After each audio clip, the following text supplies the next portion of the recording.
YouTube channel Solih Supriyadi hadir kembali menjumpai para pencinta YouTuber juga para siswa-siswi di seluruh Indonesia. Pada saat ini saya berdoa mudah-mudahan kalian dalam kondisi sehat walafiat, mendapatkan lindungan dari Allah Subhanahu wa taala. YouTube kami berada pada tempat belajar dengan pembelajaran yang sangat asik. Kami akan membahas tentang ilmu pengetahuan alam. Jangan lupa subscribe, like, share, dan nyalakan loncengnya. YouTube kami juga telah di-share ke Facebook, Twitter, dan Instagram atas nama Solih Supriyadi. Tempat belajar ilmu pengetahuan alam kelas 7 semester genap sekarang masih membahas mengenai bab 3, yaitu mengenai pencemaran lingkungan bagian ketiga. Kelanjutan dari materi ajar pada YouTube sebelumnya. Maka dari itu kepada para siswa-siswi silahkan persiapkan bukunya untuk memadukan antara YouTube dan buku materi ajar bab 3 buku IPA kurikulum 13 semester genap.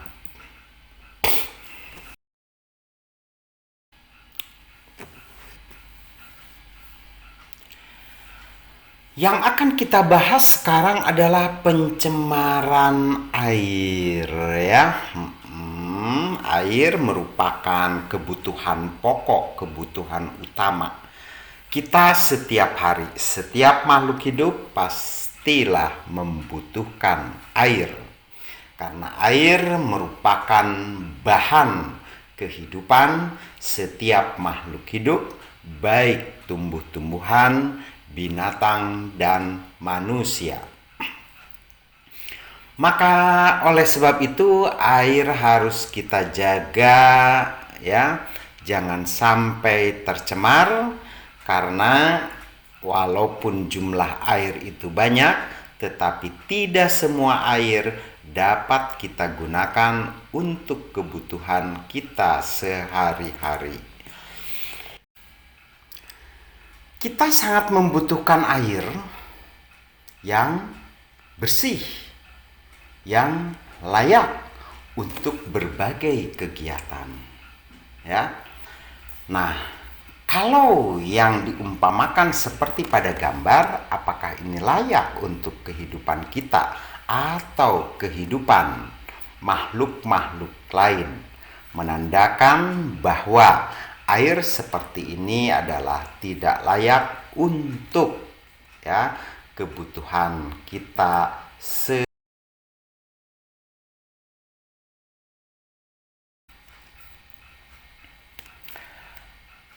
antara lain, air itu digunakan pastilah untuk minum. Ya, tubuh kita memerlukan air untuk mandi, untuk mencuci, untuk memasak.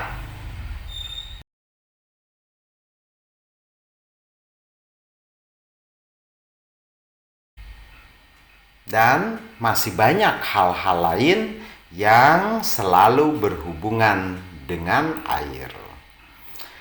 Nah, oleh sebab itu, ya, air jangan sampai rusak atau tercemar.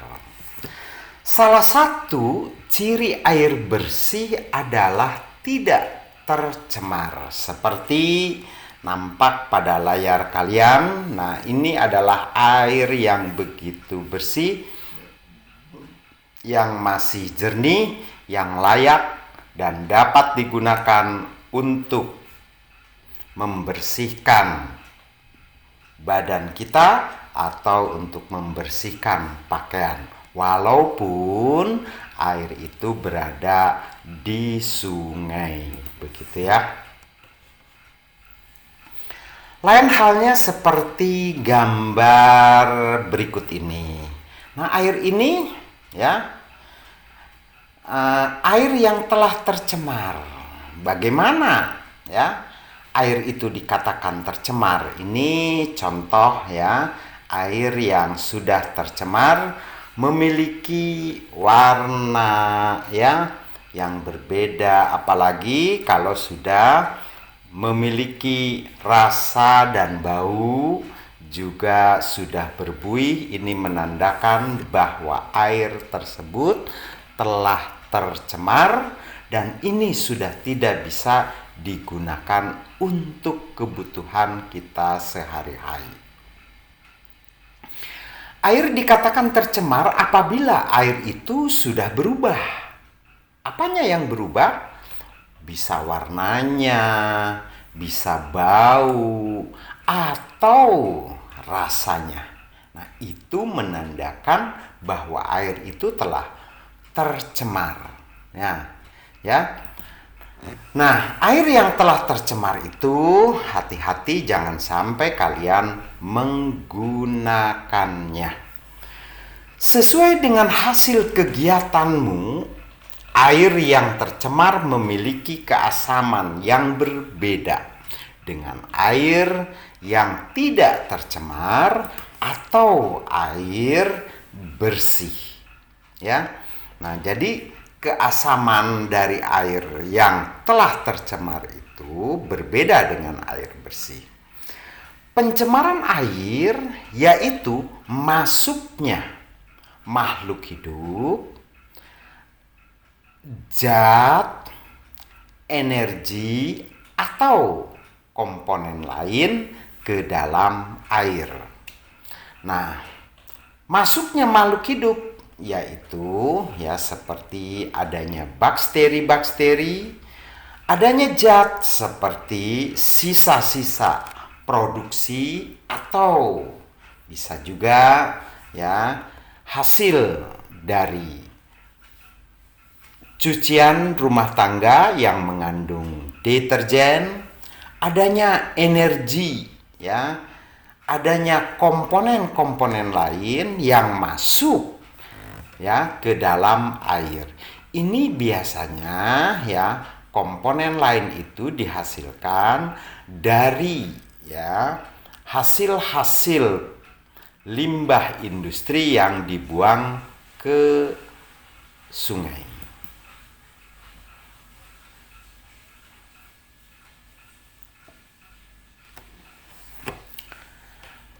Nah, akibatnya kualitas air turun sampai ke tingkat tertentu yang menyebabkan air tidak berfungsi lagi sesuai dengan peruntukannya.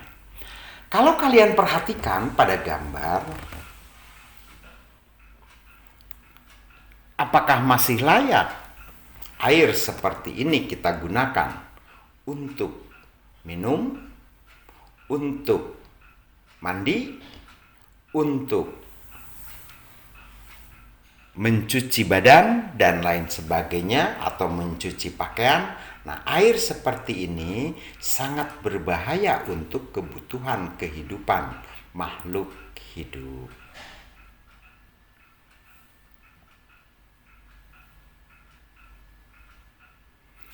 Pencemaran air merupakan kondisi air yang menyimpang dari sifat-sifat air dari keadaan normal. Nah, itu yang dimaksud dengan pencemaran air.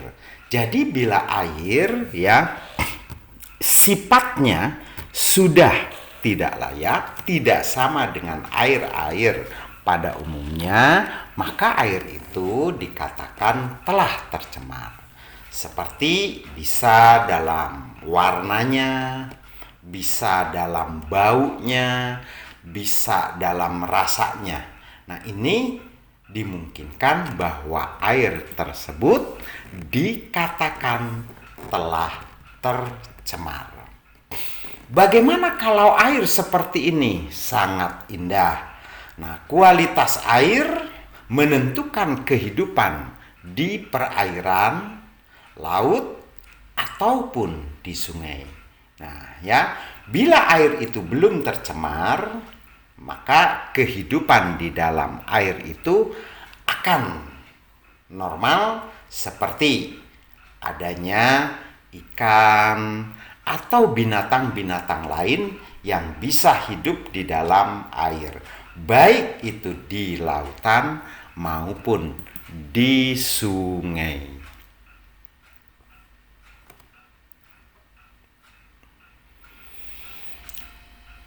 Apabila perairan tercemar, maka keseimbangan ekosistem di dalamnya juga akan terganggu. Artinya, bila suatu air itu telah cemar, berarti di dalam kehidupan air itu sudah terganggu. Artinya bahwa ikan tidak bisa hidup, ya. Binatang-binatang yang biasa di dalam air itu tidak bisa hidup, berarti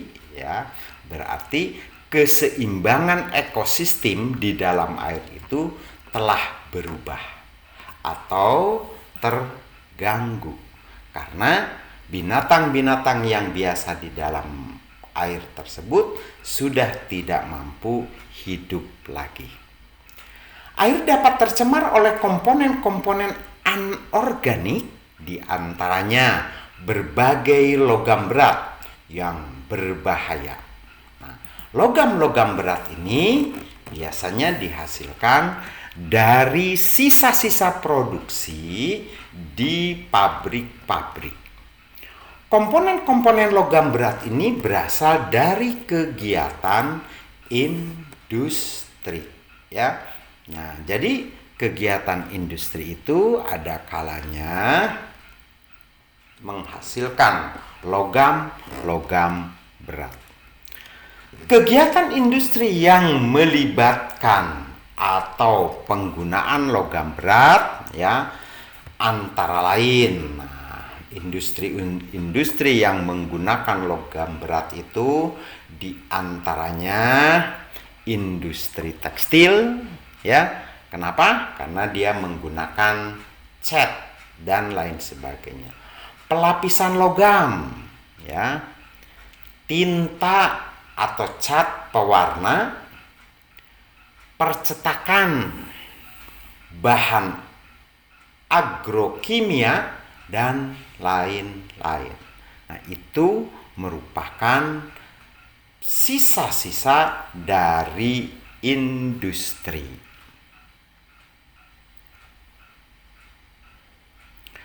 Beberapa logam berat ternyata telah mencemari air di negara kita, melebihi batas yang berbahaya bagi kehidupan.